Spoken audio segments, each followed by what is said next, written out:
मेरे कहन तो ਤੁਹਾਡੀ ਬੱਚੀ धी वर्गियां ਤੁਹਾਡੀ ਭੈਣ वर्गियां कि काइंडली ਆਪਾਂ ਮੋਰਚਾ खत्म करिए। सिर्फ और सिर्फ मेरी कोई गल नहीं, आप बैठे हाँ। मेरी आप जी भी रिक्वेस्ट हैगी, देखो आप गल मेरी गल सुनो। आपा मोर्चा आपा इन्नी मैं तुहानू दस रही जब तक तुसी मोर्चा नहीं किता तब तक राती FIR नहीं हुई। मैडम करना चाह रहे सी बट मैडम दे हाथे नहीं सी, मगर मैडम दे हाथे नहीं है। जदों डीसीआं दी पोस्टिंग रातों रात कट देंदे हैं ते एक SP दी पोस्टिंग नहीं कट सकते भगवंत मान साहब। दूजी गल CBI दी इंक्वायरी नो खाली एक लेटर ते लिखना है कि CBI इंक्वायरी इज मार्क्ड। इन्ना लिखन दा टाइम नहीं है सरकार को साडे लिए। ठीक है ते आपा इथों ए दोनों मांगा खत्म होने तो बगैर नहीं उठांगे। ए साडा फैसला है। मेरे नाल हो कोई जाएगा? सानू दो मांगा साडी जड़ी बचियां हुई हैं ओ पूरी कीती जान।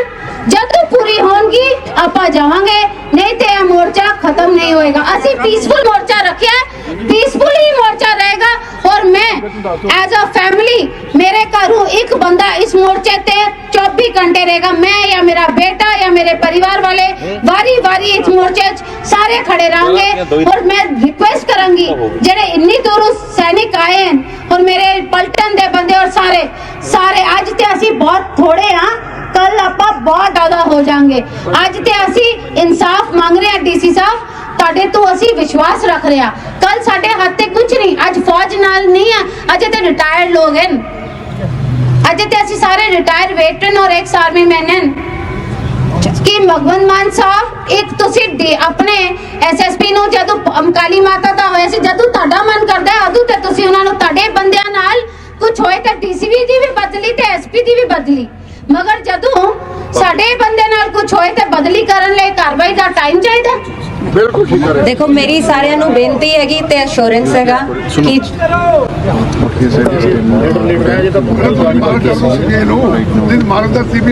टेस्ट भी देखो जी मेरी सिर्फ एक ही गल हैगी कि जो होगा ठीक होगा। आई विल इंश्योर कि सारा कुछ फेयर ट्रांसपेरेंट मैनर च होए ते मेरी सारिਆਂ ਨੂੰ ਬੇਨਤੀ ਹੈਗੀ ਤੁਸੀਂ ਸਾਰੇ ਸਾਡੇ ਸਤਿਕਾਰਯੋਗ ਹੋ कि काइंडली मोर्चा है खत्म। नहीं नहीं नहीं No, I will not. I will not.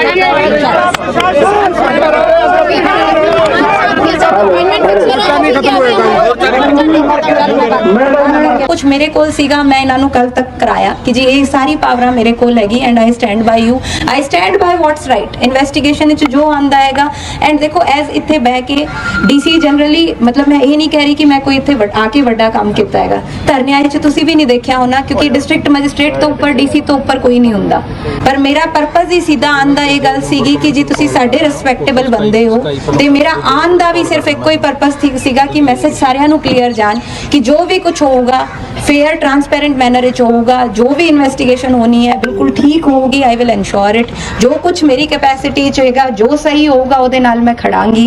ਤੇ ਮੇਰੀ ਸਾਰਿਆਂ ਨੂੰ ਬੇਨਤੀ ਹੈ ਕਿ परिवार ਨੂੰ ਬੇਨਤੀ ਹੈ, देखो मैं ਇਹ ਨਹੀਂ ਕਹਿ ਸਕਦੀ ਕਿ ਮੈਂ ਸਮਝਦੀ ਹਾਂ ਜਾਂ ਕਿਉਂਕਿ ਮੈਂ ਉਸ ਦੇ ਥਰੂ ਨਹੀਂ ਗਈ।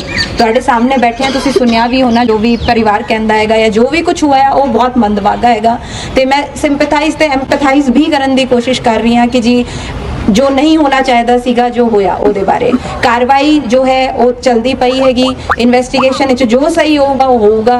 जो इन्होंने डिमांड्स दित्तियां जिन्नी मेरे लेवल दी सीगी मैं पूरी करके आई हाँ, क्योंकि मैनू ये नहीं सीगा कि मैं आके कहा कि जी मैं कल कर दांगी मैं परसों कर दांगी। जे मैं ही बैठी हाँ इत्थे तुहाडे सामने आई हाँ तो जो मेरे तो हो सकता है मैनू करके आना बनदा सीगा। जो मेरे तो बाहर दी हैगी मैं अपने उच्च अधिकारियों नू फॉरवर्ड करती हैगी, बट मेरी तुहानू मतलब इन्होंने मैनू भैन बोलिया हैगा सिस्टर बोलिया हैगा, मैं इन्हों भी रिक्वेस्ट करदी हाँ। देखो सारिਆਂ ਨੂੰ मेरी एको ही बेनती हैगी, तुसी बुजुर्ग भी मेरे हो मेरे वड्डे भी हो, तुहाडे विचों ही मैं बैठी हाँ इत्थे, कोई ये नहीं हैगा कि कुछ वड्डा हैगा।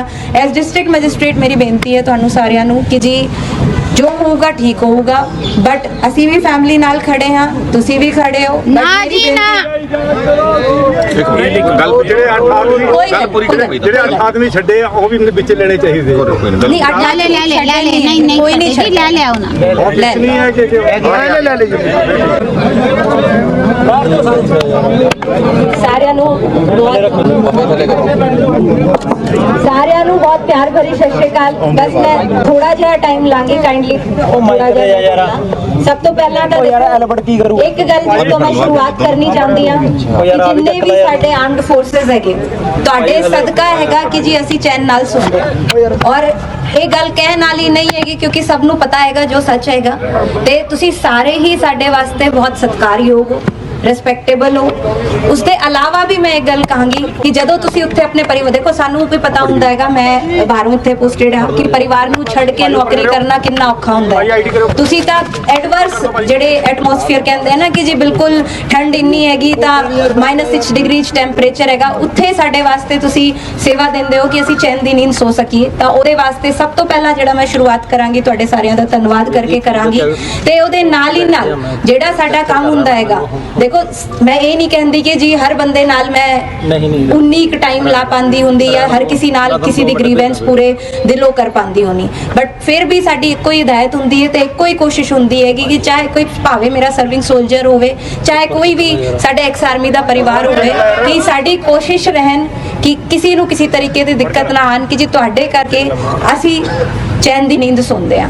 ਇसी ਦੇ ਨਾਲ ਨਾਲ ਮੈਂ ਕਹਿਣਾ ਚਾਹਾਂਗੀ ਕਿ ਜੀ ਦੇਖੋ ਹਰ ਥਾਂ ਤੇ ਕੁਝ ਗਲਤ ਵੀ ਹੋ ਜਾਂਦਾ ਹੈਗਾ, ਆਪਣੇ ਵਿੱਚੋਂ ਹੀ ਸਮਾਜਿਕ ਤੌਰ ਤੇ ਵੀ ਜੇ ਆਪਾਂ ਦੇਖਦੇ ਹਾਂ ਤਾਂ ਮਾੜੇ ਅਨਸਰ ਵੀ ਹੁੰਦੇ, ਅੱਛੇ ਅਨਸਰ ਵੀ ਹੁੰਦੇ, ਕਈ ਵਾਰ ਮੌਕੇ 'ਚ ਵੀ ਕੁਝ ਹੋ ਜਾਂਦਾ ਹੈਗਾ, ਤੇ ਜੋ ਵੀ ਕੁਝ ਹੋਇਆ ਉਹ ਬਹੁਤ ਮੰਦਵਾਗੀ ਹੈਗਾ। ਉਹਦਾ ਮੈਂ ਇਹਨੂੰ ਕੋਈ 1% ਵੀ ਉਹ ਨਹੀਂ ਹੈਗਾ ਜੋ ਸਹੀ ਹੋਵੇ। ਹਮੇਸ਼ਾ ਮੈਂ ਇੱਕ ਹੀ ਕਹਿੰਦੀ ਹਾਂ, ਕੋਈ ਮੇਰੇ ਕੋਲ ਬੰਦਾ ਵੀ ਆਂਦਾ ਹੈਗਾ, ਜੇ ਤੁਸੀਂ ਸਹੀ ਹੋ ਮੈਂ ਤੁਹਾਡੇ ਨਾਲ ਖੜੀ ਹਾਂ, ਤੁਹਾਨੂੰ ਮੇਰੇ ਕੋਲ ਦੁਬਾਰਾ ਆਉਣ ਦੀ ਗੱਲ ਨਹੀਂ ਹੈ। ਜੇਕਰ ਤੁਸੀਂ ਗਲਤ ਹੋ, ਇਸ ਤੇ ਮੈਂ ਉਦਾਂ ਦੱਸ ਰਹੀ ਹਾਂ ਕਿ ਜੇਕਰ ਤੁਸੀਂ ਗਲਤ ਹੋ ਤਾਂ ਦੇਖੋ ਉਹਦੇ ਵਿੱਚ ਮੈਂ ਵੀ ਕੁਝ ਨਹੀਂ ਕਰ ਸਕਦੀ, ਬਟ ਇਨਸਾਨੀਅਤ ਦੇ ਨਾਤੇ ਜੋ ਵੀ ਕੁਝ ਸਹੀ ਹੈਗਾ ਮੈਂ ਹਮੇਸ਼ਾ ਖੜਦੀ ਆ। ਇਹ ਤਾਂ ਚਲੋ ਥੋੜਾ ਇਹ ਹੈਗਾ ਕਿ ਜੀ ਜਿਹੜੇ ਸਰ ਹੈਗੇ ਉਹ ਆਰਮੀ 'ਚ ਇੰਨੇ ਰਿਸਪੈਕਟੇਬਲ ਪੋਜੀਸ਼ਨ ਤੇ ਹੈਗੇ, ਉਹਨਾਂ ਦੀ ਫੈਮਿਲੀ ਸਾਡੇ ਨਾਲ ਹੈਗੀ, ਮੈਂ ਮਿਲੀ ਵੀ ਆ। ਜੇਕਰ ਮੇਰਾ ਇਹ ਮੰਨਣਾ ਹੈਗਾ ਕਿ ਜੀ ਚਾਹੇ ਕੋਈ ਭਾਵੇਂ ਆਮ ਆਦਮੀ ਵੀ ਹੋ, ਐਜ਼ ਡਿਸਟ੍ਰਿਕਟ ਐਡਮਿਨਿਸਟ੍ਰੇਸ਼ਨ ਮੇਰੀ ਜ਼ਿੰਮੇਵਾਰੀ ਹੈਗੀ। ਔਰ ਹਮੇਸ਼ਾ ਮੈਂ ਇੱਕ ਗੱਲ ਕਹਿੰਦੀ ਆ, ਜੋ ਮੈਨੂੰ ਜਾਣਦੇ ਵੀ ਹੋਣੇ ਸੁਣਦੇ ਵੀ ਹੋਣੇ, ਕਿ ਜਿਹਦਾ ਕੋਈ ਨਹੀਂ ਹੁੰਦਾ ਉਹਦੇ ਵਾਸਤੇ ਡਿਸਟ੍ਰਿਕਟ ਐਡਮਿਨਿਸਟ੍ਰੇਸ਼ਨ ਹੁੰਦਾ ਹੈਗਾ, ਚਾਹੇ ਉਹ ਭਾਵੇਂ ਬੱਚਾ ਹੋਵੇ, ਬਜ਼ੁਰਗ ਹੋਵੇ, ਵਲਨੇਬਲ ਸੈਕਸ਼ਨ ਹੋਵੇ, ਉਹ ਮੇਰੀ ਜ਼ਿੰਮੇਵਾਰੀ ਐਜ਼ ਡਿਸਟ੍ਰਿਕਟ ਹੈਡ ਹੁੰਦੀ ਹੈ। ਇਹਨੂੰ ਅਸੀਂ ਮੰਨਦੇ ਵੀ ਆ, ਸਾਡੀ ਕੋਸ਼ਿਸ਼ ਵੀ ਰਹਿੰਦੀ ਹੈ, ਕਿਤੇ ਕਮੀ ਵੀ ਰਹਿ ਜਾਂਦੀ ਹੈ ਤਾਂ ਅਸੀਂ ਮਾਫੀ ਵੀ ਮੰਗਦੇ ਹਾਂ ਕਿ ਜੀ ਇੰਨਾ ਕੁਝ ਅਸੀਂ ਨਹੀਂ ਕਰ ਪਾਉਂਦੇ ਹਾਂ, ਬਟ ਇਹ ਸਾਡਾ ਮੋਰਲ ਰਿਸਪੌਂਸਿਬਿਲਿਟੀ ਹੈਗੀ। ਜਦੋਂ ਦੇਖੋ ਮੈਂ ਫੈਮਿਲੀ ਨੂੰ ਨਹੀਂ ਮਿਲੀ, ਮੈਨੂੰ ਪਤਾ ਚੱਲਿਆ ਮੀਡੀਆ ਰਾਹੀਂ, ਮੈਨੂੰ ਜੋ ਕੁਝ ਮੇਰੇ ਤੋਂ ਬਣ ਪਾਇਆ ਮੈਂ ਕੀਤਾ। ਹੁਣ ਵੀ ਮੈਟਰ ਆਫ ਇਨਵੈਸਟੀਗੇਸ਼ਨ ਹੈਗਾ, ਜਿਹੜੀ ਵੀ ਮੈਮ ਨੇ ਮੈਨੂੰ ਡਿਮਾਂਡਸ ਦਿੱਤੀਆਂ ਮੈਂ ਮਿਲੀ, ਜਿੰਨੀ ਕੁ ਵੀ ਮੈਨੂੰ ਲੱਗੀ ਮੈਂ ਮੇਰੇ ਤੋਂ ਜਿੰਨਾ ਬਣ ਪਾ ਸਕਦਾ ਸੀਗਾ ਕਿ ਜੋ ਮੇਰੇ ਬਸ ਵਿੱਚ ਹੈਗਾ। ਦੇਖੋ ਹਰ ਕਿਸੇ ਦੀ ਇੱਕ ਦਾਇਰਾ ਹੈਗਾ ਕਿ ਐਸ ਡਿਸਟ੍ਰਿਕਟ ਮੈਜਿਸਟ੍ਰੇਟ ਮੈਂ ਕੀ ਕੁਝ ਕਰ